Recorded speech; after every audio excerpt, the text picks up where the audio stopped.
DSNesmith's The Age of Wings and Steel. Read by Strangest Amethyst. Chapter 6. The Duchess. Celerity Belle was past the point of frustration. The council had been deadlocked for over 2 weeks about the fortress of Selpaloth. Blueblood, if we don't put more funding behind Selpaloth's garrison, we'll be caught completely flat-hoofed by the Griffins. I think you mean to say you will be unable to keep the southern provinces in line. This has nothing to do with me, Emmet. Celerity glared at the blonde unicorn over the council table. It has everything to do with the Griffins who threaten every day to move northward into my land. Our land. Annoyed at her slip-up, Celerity dismissed the correction with a wave. If we don't step up our recruitment drives and pour some money into the army, then soon it won't belong to either of us. The military budget already constitutes a grotesque third of the kingdom's expenditure, Celerity. We can't even afford to keep the roads cleared of grass anymore. We need to reduce that spending on white-tailed soldiers especially. Celerity fumed. You won't be able to spend the money we'd save if you're pulling wagons in some Griffin slave camp, Emmet. The Duke buried a look of anger under a mask of boredom.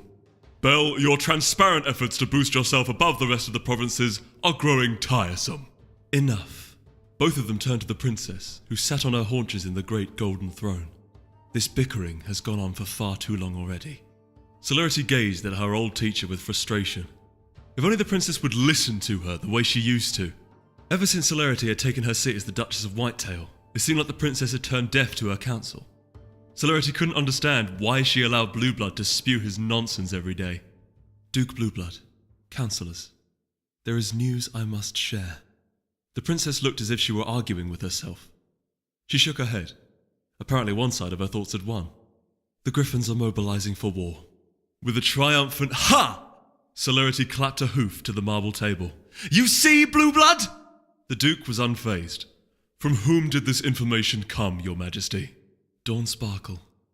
She was my best scout, and one of my most reliable couriers. She reports that the Griffins have assembled a vast army in the dunes of the Celerity Desert, and that they are moving north. How large an army? Asked Celerity, smugly waiting for the figure to throw in Blueblood's face. 30,000 Griffins. There was a dead silence in the council chamber. Even Celerity put a hoof to her mouth. Oh, goddess. I'm right here, Celerity, said the princess with a faint smile. The joke was old and worn, but it still drew a weak chuckle from a couple of the councillors. We need to move quickly, said Celerity, her mind churning into overdrive. Lord Weatherforge, how soon can you have an aerial force mobilized? The Pegasus, leader of the province he was named for, looked up at the ceiling as he ran over a few calculations. I think I can have 700 Pegasi for you in a week, maybe more. It might be enough. Celerity already had a plan, but she would need to iron out the details later. Blueblood will need your army to reinforce our own strength in the south. You would have me turn my own soldiers over to your command, Celerity? Emmet gave a long, forced laugh. I don't think so. Not all of us are so eager to jump into your war. He looked around at the councillors. I ask this assembly, who here stands to gain more from a war with Grypha than Celerity? She would steal your armies, use them up against the Griffins, and then bleed your coin purses dry to fund her own, as she dominates the south. I will have no part in this madness. You can't just ignore the Griffins, Emmet. Celerity restrained herself from throwing any more vitriol at the Lord of Norharan. If she needed to sweet-talk Blueblood for his troops, she could do it without gagging. We have not even tried diplomacy. War is not the only option here. Let us send an agent to speak with the Griffin King. Perhaps we can come to a mutually beneficial arrangement instead of a wasteful conflict. Celerity was no longer even surprised by the depth of Blueblood's denial. How long has it been since you read the history of the Great War, Emmet? Maybe you recall what happened to the emissaries we sent then. They returned without their tongues, if she remembered correctly. Or perhaps it was their heads. The Duke shrugged uneasily. It's been 600 years. The Griffins will surely have learned that violence is not the only solution by now. Deciding he was a lost cause, Celerity turned to Celestia. Princess, can we count on your support? Celestia looked torn. Celerity, for me to declare war, the whole council must be in agreement. You can override that if you wish. Celerity knew the legal theory better than any in the room, except perhaps the princess herself. You have the authority to draft every pony in Canterlot if you want. Celestia frowned. That kind of power should not be used lightly. The situation is not yet as desperate as that Celerity. The Duchess slumped back, her efforts frustrated once again by royal indecision. The princess used to seem so decisive. What had changed? Maybe it's you who's changed, Celerity. She shook her head. We need to prepare. The Griffins are coming whether we're ready for them or not. I intend to be the former. She looked around the council chamber. Are we done here? Some of us need to begin sending word back to our provinces to warn them of the oncoming invasion force.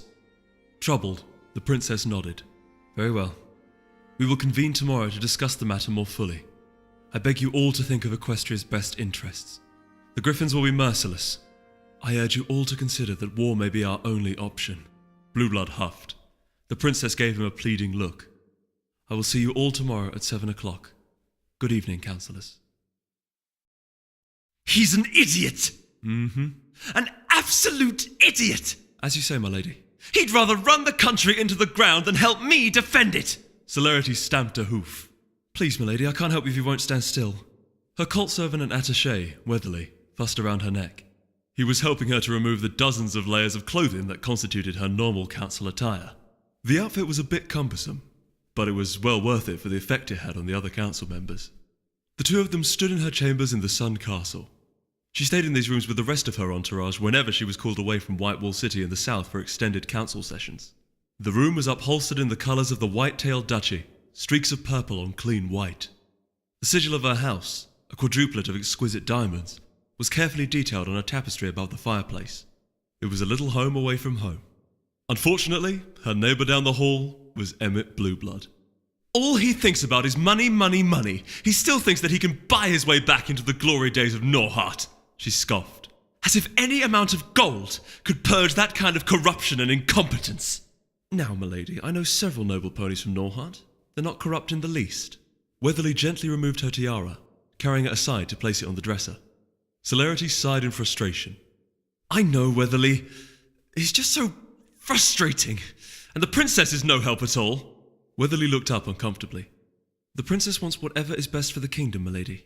What's best for Whitetail is best for the kingdom, insisted Celerity. We practically are the kingdom. Over a quarter of Equestria lies inside my duchy, and the blasted griffins are barking at my doorstep. If we don't pull together a real army fast, they're going to swarm up through Southland and pass the river before we know what's hit us. Whitetail has the largest army in Equestria, milady, reassured Weatherly. He unclasped another chain, sliding off a layer of her gown and hooking it over a hanger. Even without aid from Celestia in the northern provinces, we'll still be able to fend off any griffin attacks. Weatherly, Whitetail has about 4,000 employed soldiers at the moment. The griffins have around 30,000. You do the math. Her aide paused for a moment. Did you say 30,000? He sounded faint. We'll be overwhelmed instantly unless Celestia and Blueblood quit dithering and give me the troops I need. I have to strengthen my borders. Perhaps Cloudsdale will be willing to help. Lord Weatherforge has already agreed to give me as many Pegasi as he can spare. I think we can also count on the aid of Westermin, as well as Breton and Rivermeet. Not that they're worth much. Weatherly removed another layer. Celerity made a sound, still thinking. Helmfast is securely in Emmet's camp. Those two have been scratching each other's backs for decades. Norland and Greenway will follow Helmfast's lead like they always do. The stallion suppressed a chuckle as he took off his lady's necklace. What of the others? The only one that matters is East Hill. A good half of my soldiers are still armed only with their hooves. We need East Hill steel production if we're going to equip them well enough to fight the griffins. Weatherly raised a skeptical eyebrow. Good luck convincing him to join you without the princess's backing. Yes, he is a loyal fool, I'll give him that. Loyalty isn't foolish, said Weatherly quietly. Celerity sighed. No, of course not. Forgive me, Weatherly. How about Everfree? Lord Everfree rules a ghost province. Ever since the fall, they both paused as a chill seemed to sweep the room. Ever since the princess took over the task of raising the moon, Everfree has been effectively deserted. There are hardly any ponies still living there, and certainly no army. No, he'll be of no use to us. Her expression turned grim. I'm worried, Weatherly. This could tear the council apart. Blueblood might just be crazy enough to go to war against us if we push too hard for this. Shocked, Weatherly dropped the garment he was hanging up. He wouldn't. How could any pony weaken the nation at a time like this? We need to stick together to be strong. Celerity looked at her aide with an uncertain expression. Weatherly, Her eyes fell to the floor for a moment, before looking up at him. I'm not so sure that's true anymore. What do you mean? Have you ever considered what it might be like? Being our own separate nation? No, milady, said Weatherly, his voice concerned. The princess is the rightful ruler of Equestria. That she is, said Celerity. She thought of her days as Celestia's protégé. That she is.